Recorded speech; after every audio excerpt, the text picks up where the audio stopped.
Dears, welcome back to our channel. എല്ലാവർക്കും പുതിയ വീഡിയോയിലോട്ട് സ്വാഗതം. ഈ നൂല് പൊങ്ങി നിൽക്കുന്നത് എങ്ങനെ നമുക്ക് റിമൂവ് ചെയ്യാം എന്നാണ് ഞാനിന്ന് കാണിക്കുന്നത്.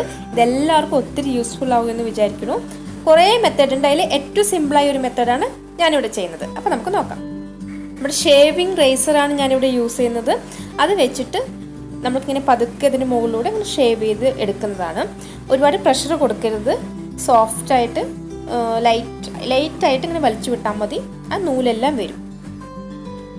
ഈ നൂല് പൊങ്ങി നിൽക്കുന്നതിന് നമ്മൾ ലിൻഡ് എന്ന് പറയാം. ലിൻഡ് എന്ന് വെച്ചാൽ നമ്മുടെ ഈ നൂലിഴകളുണ്ടല്ലോ തുണിയിലെ, അതിൽ ഡാമേജ് ആയതാണ് ഈ മുകളിലോട്ട് ഇങ്ങനെ വന്ന് നിൽക്കുന്നത്.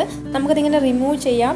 ഇപ്പോൾ ഈ ഡാമേജ് ആവാതിരിക്കാൻ വേണ്ടി നമുക്ക് യൂസ് ചെയ്യുന്ന നിറയെ ലിക്വിഡ്സൊക്കെ നമുക്ക് മാർക്കറ്റിൽ കിട്ടും, അതെല്ലാം യൂസ് ചെയ്യാം.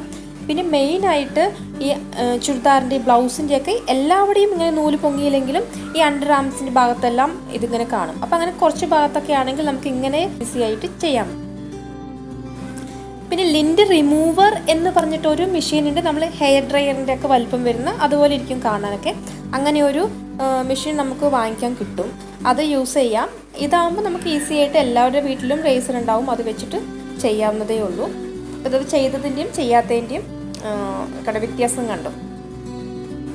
വേറൊരു മെത്തേഡ് സെലോ ടേപ്പ് യൂസ് ചെയ്തിട്ട് ചെയ്യുന്നതാണ്. അതിന് സെലോ ടേപ്പ് ഒരു പീസ് കട്ട് ചെയ്തെടുത്തിട്ട് ഇതിന് മേലെ ഒട്ടിക്കാം. അത് പറിച്ചെടുക്കുക, വീണ്ടും ഒട്ടിക്കുക, പറിച്ചെടുക്കുക, അങ്ങനെ ചെയ്തുകൊണ്ടിരുന്ന ഇതിങ്ങനെ റിമൂവായി വരുന്നതാണ് പറയുന്നത്. പക്ഷെ ഞാനങ്ങനെ ചെയ്ത് നോക്കിയിട്ട് എനിക്ക് വലിയ എഫക്റ്റീവായിട്ടൊന്നും തോന്നിയില്ല. ഏറ്റവും ഈസി ആയിട്ട് ചെയ്യാൻ പറ്റുന്ന, എല്ലാവർക്കും ചെയ്യാൻ പറ്റുന്ന ഒരു മെത്തേഡ് ഇത് തന്നെയാണ്. അതുകൊണ്ടാണ് ഞാനിതിവിടെ ഷെയർ ചെയ്യുന്നത്. ഈ തുണികളെല്ലാം വാഷ് ചെയ്യുന്ന സമയത്ത് അടിമറിച്ചിട്ട് തിരുമ്പുക. അതായത് ഈ നല്ല ഭാഗം ഉള്ളിലേക്ക് വരുന്ന പോലെയും ഉൾഭാഗം വെളിയിലാക്കിയിട്ട് നമുക്ക് തിരുമ്പുകയാണെങ്കിൽ ഒരു പരിധി വരെ ഇങ്ങനെ ലിൻഡ് ഫോം ആവുന്നത്, ഈ ബോൾസ് വെളിയിലോട്ട് ഇങ്ങനെ നൂല് പൊങ്ങി നിൽക്കുന്നതെല്ലാം നമുക്ക് തടയാൻ പറ്റും. അപ്പോൾ ഈ ഇൻഫർമേഷൻ എല്ലാവർക്കും ഉപകാരപ്രദമായെന്ന് വിശ്വസിക്കുന്നു. ഇഷ്ടപ്പെട്ടെങ്കിൽ ലൈക്ക് ചെയ്യുക, ഷെയർ ചെയ്യുക, കമൻറ്റ്സെല്ലാം എഴുതി അറിയിക്കുക. ഈ ചാനൽ ആദ്യമായിട്ട് കാണുന്നവരാണെങ്കിൽ ഇഷ്ടപ്പെട്ടെങ്കിൽ സബ്സ്ക്രൈബ് ചെയ്യാൻ മറക്കരുത്. അപ്പോൾ ഞാൻ പോവാണ്. അടുത്ത വീഡിയോ ആയിട്ട് വരുന്നത് വരെ എല്ലാവർക്കും ബൈ. Thank you.